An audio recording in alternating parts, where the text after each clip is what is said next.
Welcome to the Coffee Break Podcast. My name is Chad Lingefelt with Loc-Doc Security, and we're excited to be here today. We're going to have an interesting conversation learning some more about property management and the IREM program, community, whatever it is today. We'll figure all that out in just a few moments. Our guest today is Christina Spratley. She is the current president of the IREM Western North Carolina chapter, and we're going to get into that in just a few moments right after this. So much to say, we got a podcast to make. We're sipping on lattes, and it's time for a coffee break. It's time for a coffee break. Oh yeah.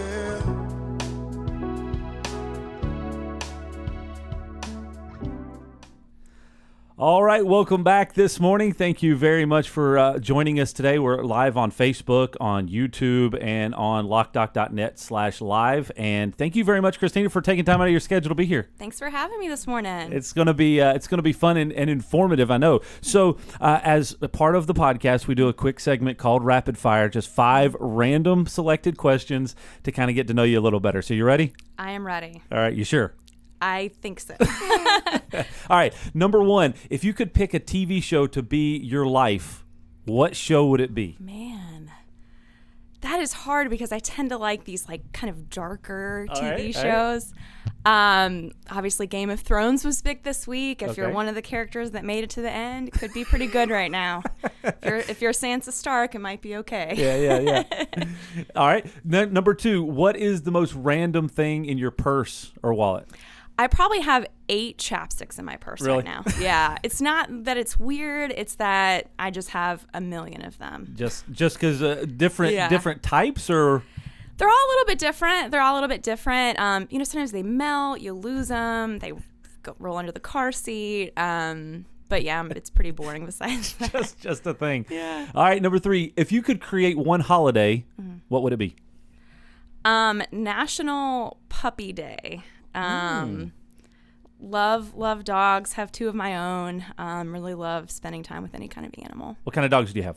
I have a French English Bulldog mix and a mutt. He's like a Beagle Jack Russell. So the French English Bulldog, is that a smaller version of an English Bulldog? Yeah, he looks, he's 50 pounds, so I would say he looks like a small English Bulldog. Okay. I love English Bulldogs. I think they're the coolest dogs, but I've met, the French, that's an interesting mix. I think, he's a little bit healthier because he has a mix. Sometimes they have trouble breathing and that kind of thing, but yeah, he's a mess. Cool. All right, number 4, what is the first concert that you ever went to? I went to Clay Aiken with my mom. Oh, there you American Idol throwback. Yeah. I got the T-shirt. I don't think I have it anymore. That'd be a collector's item at this point. It might be. All right, and then last question: what totally rad expression did you overuse in high school?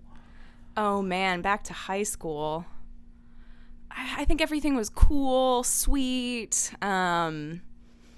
I think anything like that, whatever was cool at the time, I probably overused. Just totally crushed it. Cool. Well, hey, there you go. 5 easy rapid fire questions. We made it through. Yeah. Get to know you a little better. So I'm glad that you took time out of your schedule to be here today, because one of the things that I've been thinking a lot about here recently, it's been kind of a theme that we've been talking about on the podcast a lot, is connecting and community and all these things. And you're part of kind of 2 separate communities. Right. One is IREM, which is the Institute of Real Estate Management. Did I get that one right? Yes. Okay. And then you're also you're a facility manager so you're managing lots of people. So you have kind of really 2 communities that you're living in, right? Yeah. So tell us a little bit about how you came to be involved as a facility manager, I guess. Let's kind of start there to kind of get into the weeds a little bit. Yeah. So I first got into property management actually back when I was in college. Didn't know what I wanted to do. Got a job leasing apartments, and I loved it. All right. So then I spent the next 3 years in that field, managing apartments in Raleigh, North Carolina. Okay. So when my husband got a job here in Charlotte, I decided, you know what? I think I want to start getting into commercial property management. I've enjoyed it. I enjoy that, we do a little bit of everything, and actually started working for Lincoln Harris back in 2011. So what is the biggest difference since you've been in both worlds, Yes. what's the biggest difference, like just first thing that comes to mind between the residential and the property or in the commercial side? So when I was in residential, you're sitting there right on site. People come in to see you. You have prospects coming in off the street to look at your property. So I think that you do end up spending more one-on-one time with your tenants. And that's, when I did that, you'd have an on-site team of maybe 4 to 6 people. Okay. So, and basically sharing one big open space. Yep. So very small, close-knit team in that as well. Really hands-on. I loved it. I would even consider I would do it again. Sure. In a heartbeat. But yeah, commercial is a little bit more, a lot of times you're off-site. You're not right there at your building. You're juggling a lot of times, I think more vendors. Okay. More things are going on, I think, because you're managing a business. Yeah. You have things that happen that, don't happen where people live. They happen where people work. Gotcha. But yeah, it's almost just completely apples and oranges. They're almost completely different. For those that are listening Yeah. or watching from a property management perspective, and when we were talking about this before we started, what is the difference? Is there a difference between a property manager and a facility manager from a terminology and definition standpoint? So, and I can even speak. When I was at Lincoln Harris, we were all called property managers at one point, and we kept doing the same position, and they changed the title. Okay. So, I've, in other groups like JLL, they have property managers and facility managers. It depends on the type of client that it is. Okay. I think there has been a trend towards going to a facility manager. I think oftentimes, if you were to define them, you would think a facilities manager would be more engineering focused versus, a property manager maybe more, focused on the finances and that kind of thing. But I think in our world, I would definitely characterize what I do as property management. I can see that. I can see that split there. That's very interesting. So, from a property management or facility management standpoint, your typical day looks like what? There is no typical day. That's one of the things I love about it. You wake up and you think, "Hey, I'm going to work on my." It's budget season's actually coming up. Yep. So you think, "I'm going to work on my budgets today." Maybe you head to the office. Maybe you get a phone call that one of your buildings has a flood. Maybe you get a phone call that there's mold. And then your whole day has changed. Yeah. So every time your phone rings or you get an email, your whole day might change.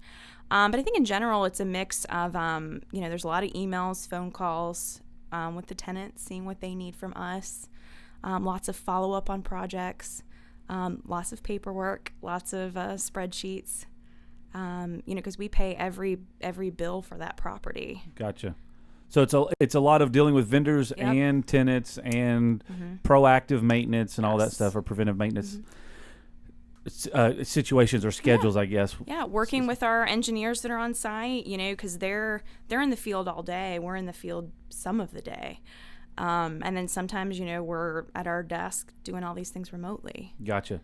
So through that process, what is one thing that surprised you about the commercial property management when you got into it, that you said, hey, I didn't really expect this, and this is something that kind of I'm having to learn through the process? Is there anything that somebody that's watching or listening may go, oh, you know what, I didn't even think about that. That's not something that's really on my radar?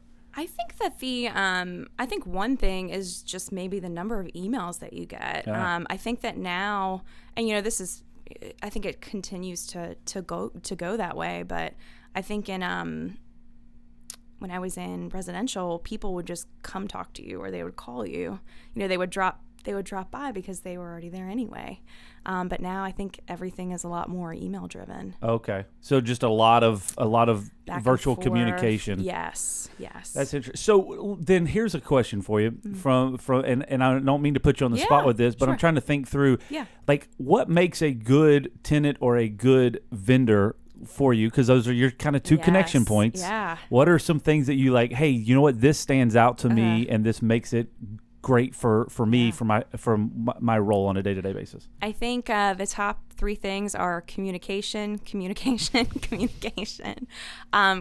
is huge. I always find, sometimes, when we have a choice of a vendor, the one that communicates with me and the tenant the most is huge. Gotcha.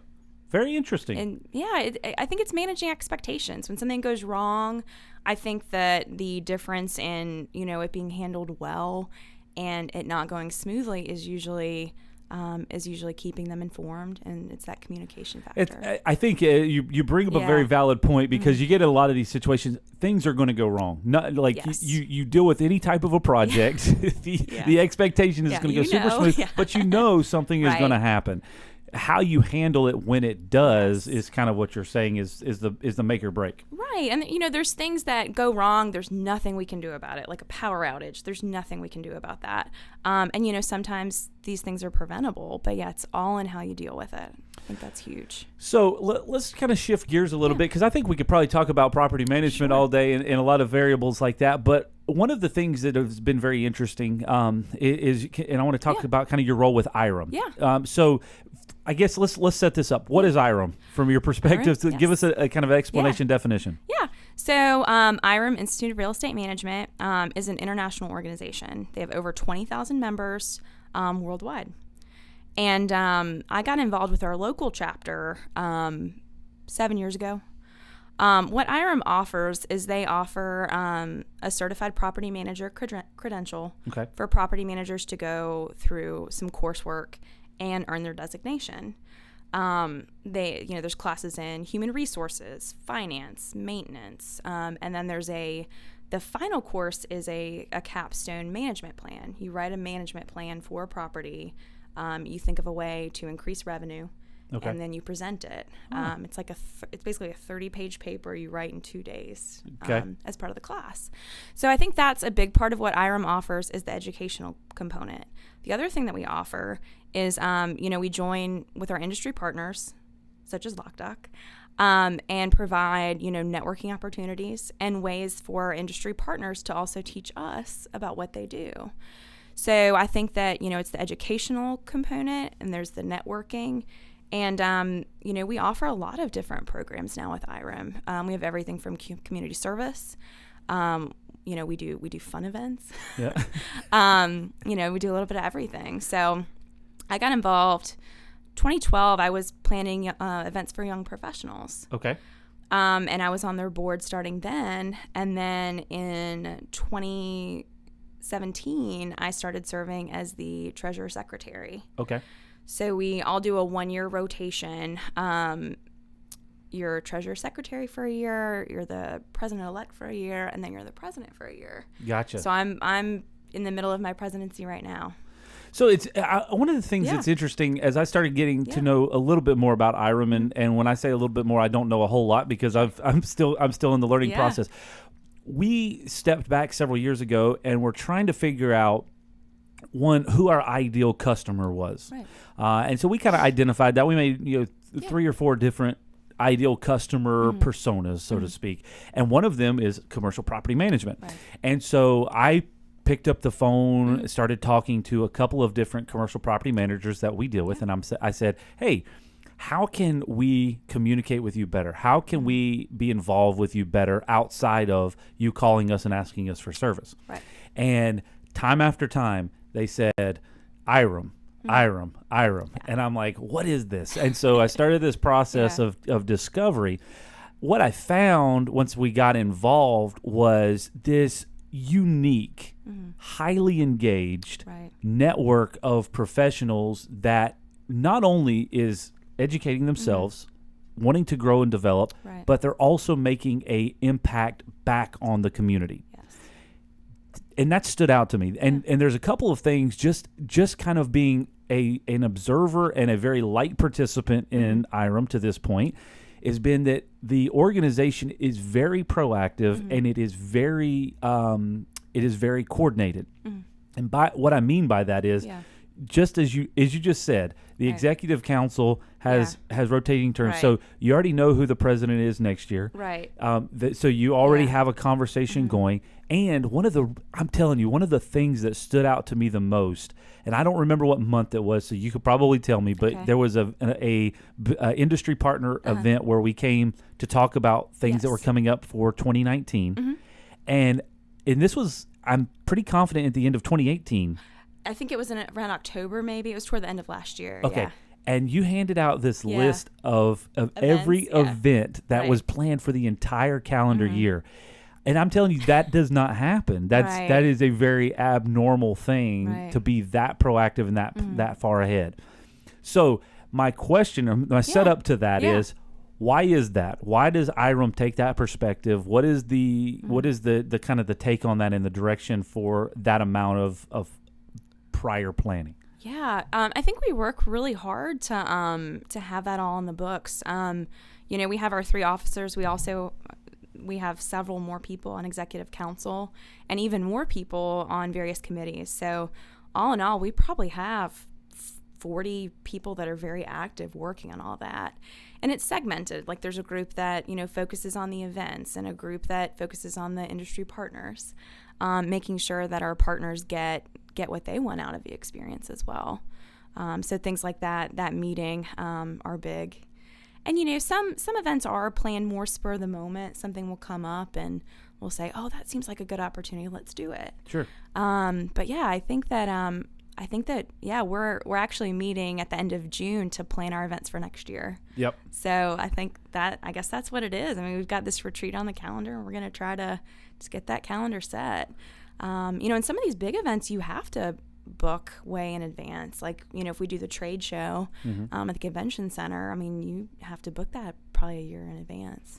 So do you think that level of proactive planning is impacting the property management industry, or do you think it's a result of the property management industry next year? Yeah. So I think we're used to having to proactively plan and then seeing those plans sometimes change based on what happens. But if you have a plan, then you know where to go back to, and you can make adjustments accordingly. Right, exactly.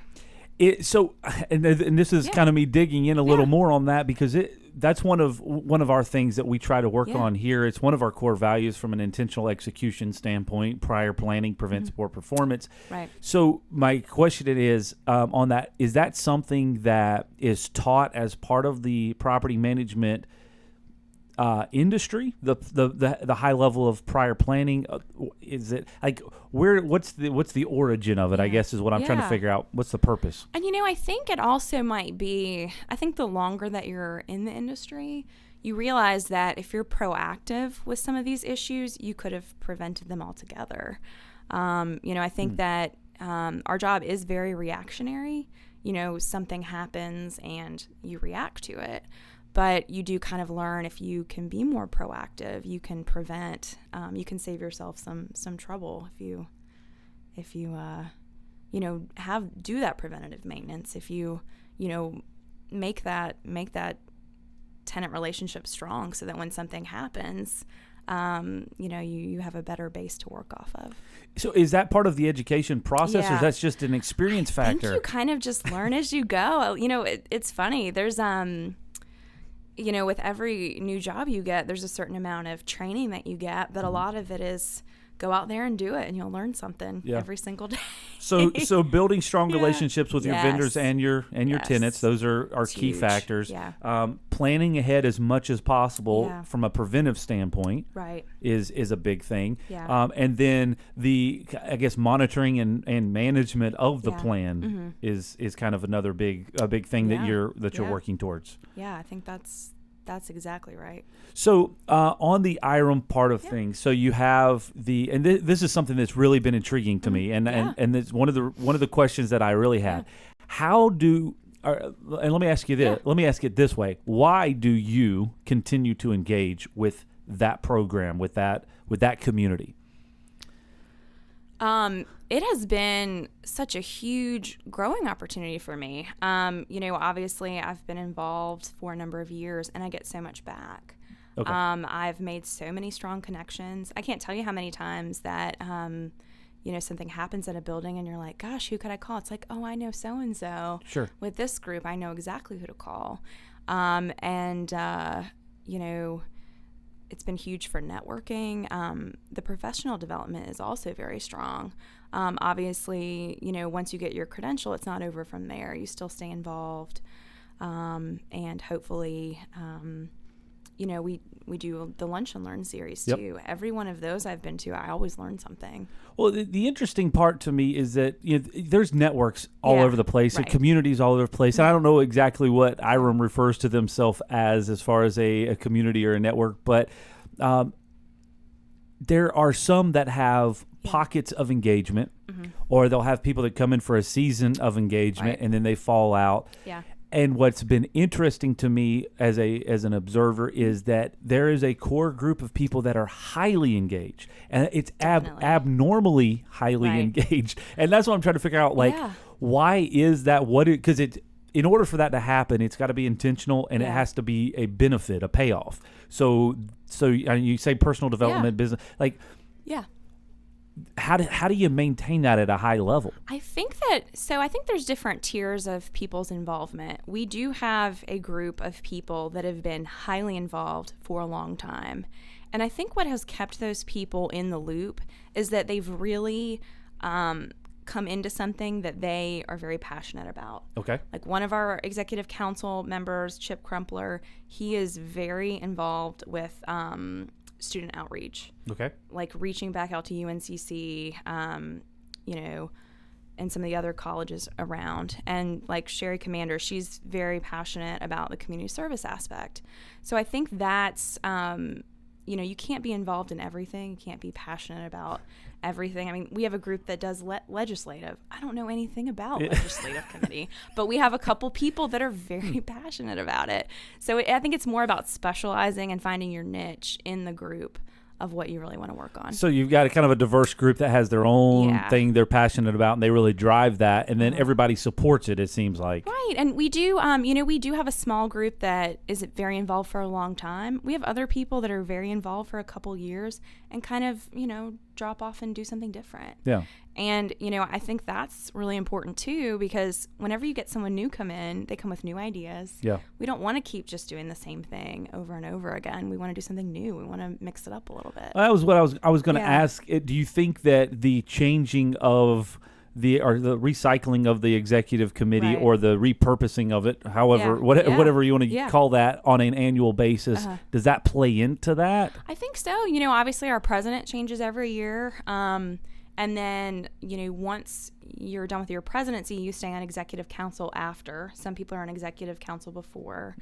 There's no limit to how long you can be on the council. You can be on there for 20 years if you want to, as long as it makes sense. And then we have other people that are brand new this year.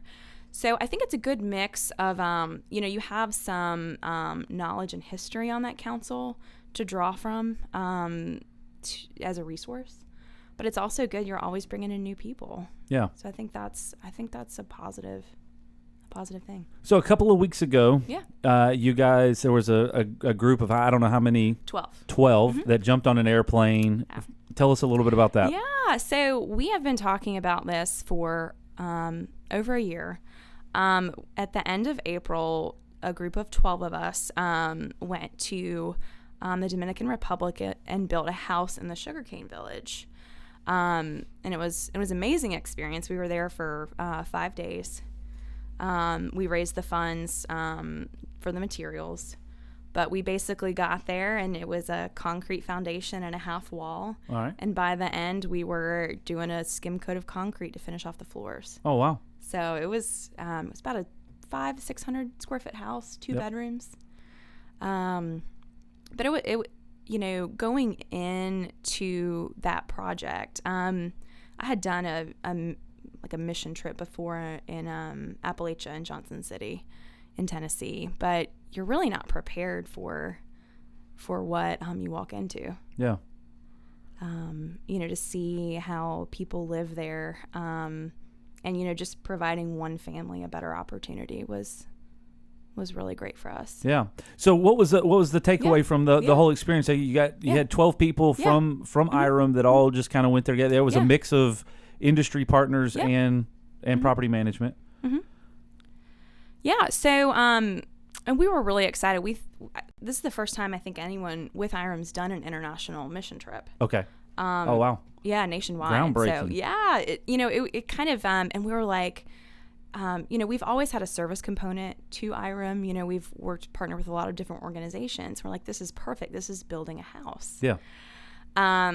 So it the big takeaway was, we're trying to give back to this community, but I think we all took more from it than we gave. Yeah. The people there were so grateful and we're so strong. I mean, their problems are much bigger than what I can imagine.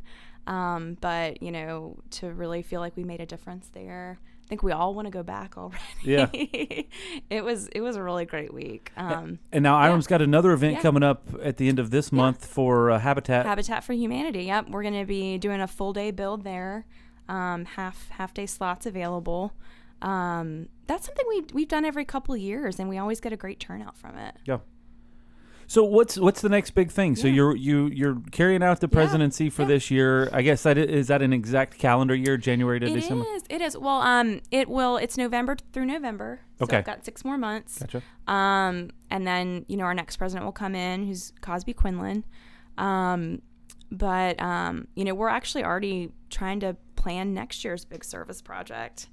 So, and next year is actually our 60th anniversary for IREM. Oh, wow. So we're already kind of working on, we're going to have a lot of big events next year. So we're kind of already looking forward to that and have decided, to kind of take a step back now that the Dominican trip is over, that we're really hitting next year hard. Yeah, most definitely. We're very excited. So with the IREM program, with what you're doing on a daily basis, obviously you stay pretty busy. What does a role look like for someone on the executive committee or like even the presidency of the local chapter?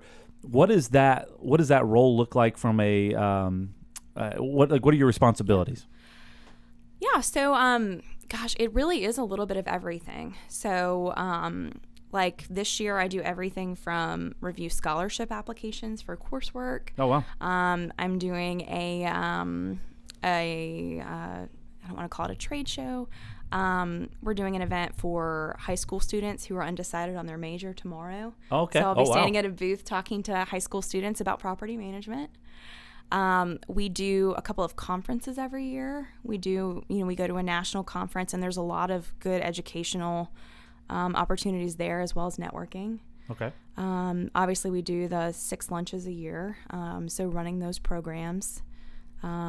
We do, different outreach events on the side, as well as community service. So it really is a little bit of everything. Wow. I didn't realize that it involved all that. So then on that, so you've got that's interesting. Yeah. You're connecting with the community on for that tomorrow. Right. I guess you said it was tomorrow, right? Yeah, it's tomorrow. And then the another program, and I apologize because I don't remember the name of it, but it was a program that you guys were talking about last year a lot. Oh, the Restart, the education. Yes. There you go. Thank you. Yes.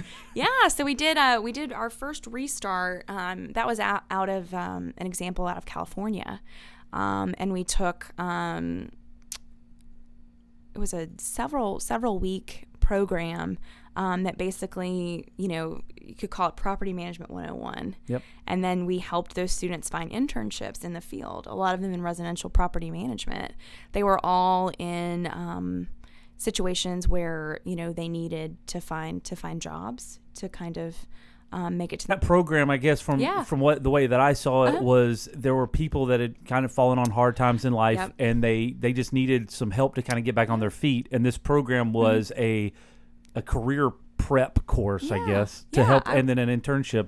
That's exactly how I would describe it. Yeah. Yeah, that was really neat to be able to see how the property managers kind of came together and then said, "Hey, we're going to take our experience and our knowledge and then help you to launch something." Yeah, and it was also a big networking, event as well. It's like, do you know of any places that are looking for internships? Because once I think some of the students were hired from their internship, Awesome. which is big. Yeah. That's really cool. So there's lots of stuff happening there, and then you've got there's a meeting coming up in a couple of maybe a week or two, and it's women in leadership. Is that the? Mm-hmm. Yeah, we're gonna have a panel discussion. I haven't seen the exact discussion points, but Sure. I think it's gonna be good. I think we've really enjoyed seeing the panel discussions recently because you get a lot of different perspectives. Yeah. And, it's kind of like something like this. You don't really know where it's going to go and what you're going to learn. but it's good. It's fun. Well, the panel discussions seem to be more prevalent, and roundtable where you're peer-to-peer is a very beneficial aspect of any of these types of events. All right, so rounding it up, if someone's interested in IREM from a property management standpoint or from an industry partner standpoint, what is the process? Who do they need to contact? And obviously you said this is an international organization, so we have people that are watching and listening from all across the country and the world. So what do they need to do? So if you're here in the greater Charlotte area, Western North Carolina, I would check out our website, iremwnc.com. The international website is just irem.org or irem.com, one of the two. You just Google IREM, it'll come up. Google IREM, it'll come up, we have an awesome executive director. She's been with us for, I think, 17 years. Jackie Campbell, So she manages all of our membership. Okay. So she's a great resource as well. But if you go to I would go to the website. You can see a list of all our industry partners there. You can get information on our events. If you want to come to the next lunch, you can do that as well. Cool. Well, I can, and I've spoken with other businesses like ours across the country, and this is one of the things that I recommend. Find your local IREM. It is a major impact. You can get a lot of value out of it, and you can add a lot of value. So I really appreciate you coming and talking about this today, and really kind of sharing some of the ideas and concepts and how it's impacted you, and how you're seeing that benefit other folks in the industry as well. So really appreciate you being here today. Yeah, thank you. Thanks so much for having me. For those of you who may be watching or are listening for the first time, we've got 40 episodes available now. You can listen and watch all of them at Loc-Doc.net/podcast. They're also available on YouTube, on Facebook, all over the place. So you can check those out and make sure you subscribe. We have a new episode every Tuesday right here on whatever platform you're listening or watching on. So thank you very much for joining us today, and we'll see you next time right here on the Coffee Break Podcast.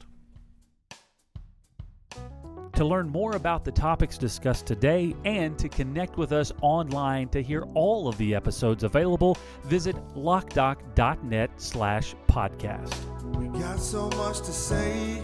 We got a podcast to make. We're sipping on lattes, and it's time for a coffee break. It's time for a coffee break. Oh, yeah. The Coffee Break Podcast is brought to you by Loc-Doc Security. We'd love to connect with you online on Facebook, Instagram, Twitter, YouTube, and LinkedIn. Just search LOCDOCINC.